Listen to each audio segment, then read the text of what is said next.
Hello everyone and welcome back to my channel. If you're new here, I'm Becca and I talk about pet care and having kids and how we successfully do it with all kinds of pets.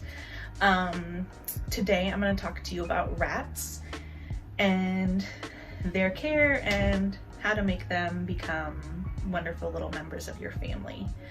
I have 5 things that I think everybody should know and be prepared for before they bring rats home. There's lots of other things to know, but these are like the 5 things that I think you should kind of make sure you're prepared for before you bring them home.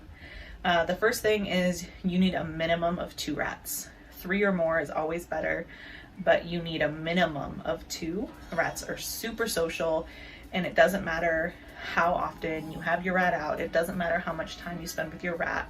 That does not replace another rat companion for them, and they really require having other rats with them for their mental health and well-being, and it really makes them better pets because they're more happy and mentally healthier, and so they're much better pets when they're kept in groups like they naturally would be. Another thing about rats is they need a fairly large cage, and they don't just need a lot of floor space like hamsters, they also need a lot of climbing space. There's a website where you could put in the measurements of your cage or the cage that you're looking at getting for your rats, and it'll tell you how many rats like maximum you can keep in that cage. I have a single Critter Nation, which is actually one of the cages that I really love because the whole front of the cage opens, so it makes it really easy for cleaning, it makes it really easy for bonding with your rats and getting into stuff in the cage. It makes changing the cage and anything in it very, very simple because the whole front of the cage opens. And I think the rat calculator says that you can keep 4 or 5 rats in a single Critter Nation. I only have 2 males in it. I probably wouldn't keep 5 in a single Critter Nation just because that's a lot for me. And obviously the more rats you have in the cage, the more cleaning and upkeep you would need. But that is what the rat calculator says. Like, you can keep up to 4 or 5, I believe, in that cage. The third thing that I think is important for people to know is rats need a really interactive cage. You need to have a lot of stuff in there: hammocks, climbing toys, foraging toys. Rats are really, really intelligent. So if you put them in a cage that's very minimalistic and doesn't have a lot of things for them to do, they'll get bored really quickly. So I'd recommend not feeding your rats with a bowl, having, scatter feeding them in the cage, or getting different kinds of foraging toys for them. I have a few. I'll get a little picture of them and show you on the screen. But there's lots of options, and honestly, I've found that bird toys tend to be better and have better options than small animal toys. Bird toys, they have tons of foraging toys for birds, but not as many for rats, and the bird ones work just as well. And there's also lots of like hanging, fun, interactive bird toys that are great for rats. So always check out the bird toy section. The fourth thing that I think is very important to know before you get rats is also to do with their intelligence. They need time outside their cage. Because they're so smart and they can get bored so easy, they really need time to be out and playing and running around as much as possible. So unlike a hamster who doesn't need your interaction, like, hamsters are wonderful and sweet and they will come out and play with you, and having outside the cage time is wonderful for them, but they don't necessarily require it, and some hamsters don't enjoy it. Rats need it. They are so smart. They want to be with their owners once you tame them, and they need that time outside the cage to interact and do things and work their little minds. So that's important to know. It's a pet that, if you want a pet that's going to be with you and want to do stuff with you, a rat is a great choice.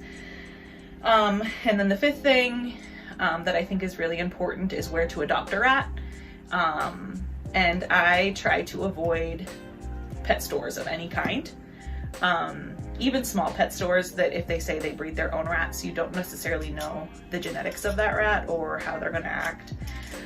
Because most pet stores breed for feeder rats and they don't necessarily breed for behavior or health and longevity. So if you're going to adopt a rat, I recommend going to a breeder, an ethical breeder, or going through a small animal rescue. And like I talked about in my hamster video, small animal rescues are such a wonderful option for people that are looking to adopt a rat, because even if those rats didn't come from great backgrounds, you'll know a lot more about their personality. They might not be tiny babies, but they could be. And they're most likely going to be in a foster home where they're getting a lot of attention and a lot of interaction, and a lot of the bonding and taming stuff will be done by the time they come to your home. So that's one wonderful benefit of going through a small animal rescue. My rats are wanting to come out of the cage right now because I'm sitting in their room. And I urge everyone to avoid pet stores as much as possible, because even though you would be like, I know I used to feel like I'm saving this pet, I'm taking this pet home and I'm going to give it a wonderful life.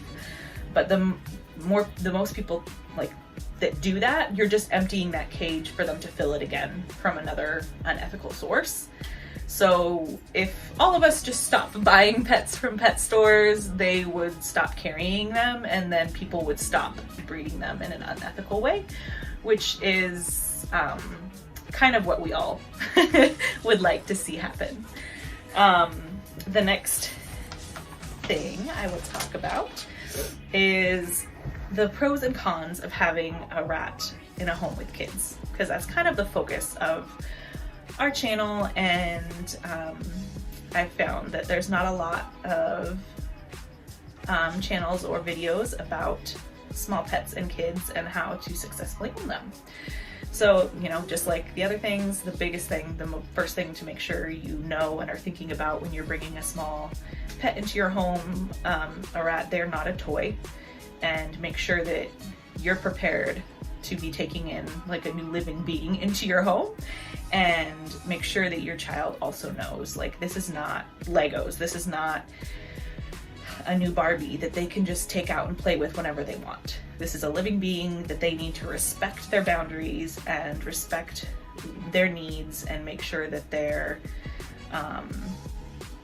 playing with them and being kind to them, and not just treating them like their new doll. Rats are technically crepuscular like hamsters, so they're kind of most active at dawn and dusk. But I have found with every rat I've had in my home, because they are so social, like my little guys right now, and actually our foster rats as well, anytime I come into their room, they wake up and run to the front of the cage because they're social and they want to be with you.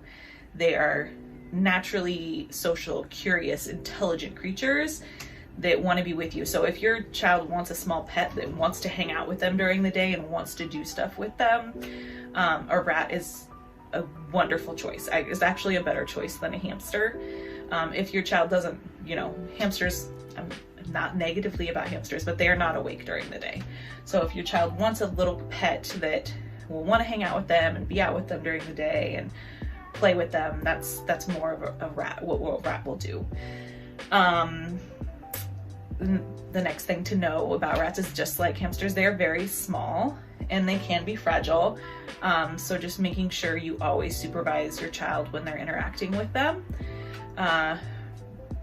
Make sure that they're being gentle and being respectful of them. And because rats are naturally social, unlike some other small pets, they are super easy to bond with.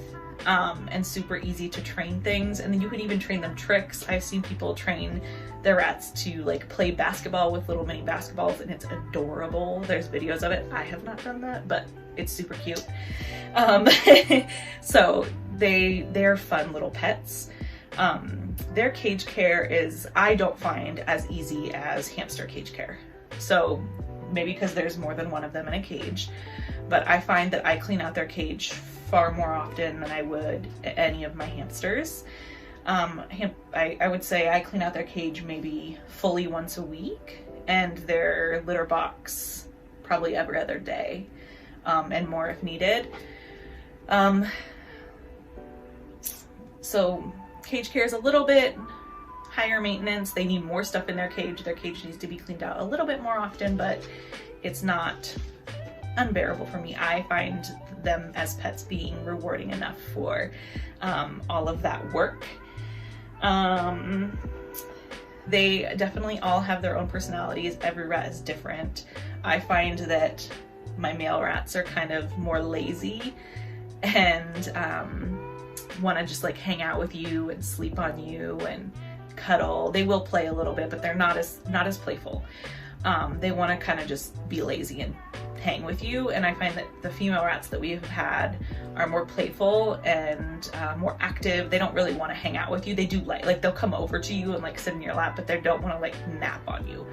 If you want a pet that you like are gonna get trained to do tricks and all of that stuff, a female might be a better option for you. But if you want like just a cuddly sweet little pet, a male might be a better option. But as of everything else, there's always exceptions to the rule. But I have found that my experience and a lot of other people's experience, that seems to be the general rule. They're super sweet. They're basically like tiny puppies. If you want an adorable forever puppy, rats are the best option for that. Like if you've ever been like, I wish my puppy would stay a puppy forever, you need a rat, because that's what they are. They're just tiny little puppies that stay puppies forever, and they're sweet, and you can litter box train them, which is wonderful because they're so smart and it's super easy to litter box train them. That they're wonderful options for families. So I guess in conclusion, I think rats, when it comes to small pets and pets that are kept in cages, I think that rats are probably the best option for kids, because they very rarely bite. I mean, like any small pet, they can, and it's a possibility, and your child just needs to learn that, you know, it's possible, and if it happens, it's because the rat is scared, not because they're aggressive. And just being gentle and going really slow with them is the best way to make sure that doesn't happen. But it's really, really uncommon. Rats very rarely bite. As when it comes to small pets, they're probably the least likely pet to nibble on you out of fear. They just tend to not be that way. And they're just fun and silly and great to watch and play with. So I think they're really great options for kids and families, and we have had wonderful success with the rats in our home and our foster rats, which we will show you. I'll show you one way that we kind of bond with them is I put like some treats on my hand, either applesauce or like a baby food. You just have to make sure that the only ingredients in the baby food or applesauce is just the fruit or vegetables, and there's no added sweeteners or anything else, to make sure that it's safe for them. And you can just like spread it on your hand and like set your hand in the cage, and they'll come and just like lick your hand. They don't bite, they're super gentle. They'll just come and lick your hand, and it's one way for them to learn that your hand being in their cage or being near them means good things. It means treats.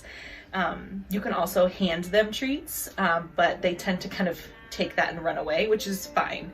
And it's a great way to start if they're a little bit too nervous to lick your hand to begin with. But after they kind of regularly take treats from you, like spreading some sort of like safe rat spread, or like even pureeing some veggies or fruits that are safe for rats onto your hand, is a great way to get them used to your hands being in the cage and being near them and having your hands mean good things. And they'll really quickly become wonderful, sweet little friends for you. I will show some videos of me doing that with both my own personal male rats and my female foster rats. And I hope that I will be, I'll be posting more videos of rats. If you have specific questions or a video suggestion that you think I should do, comment it down below.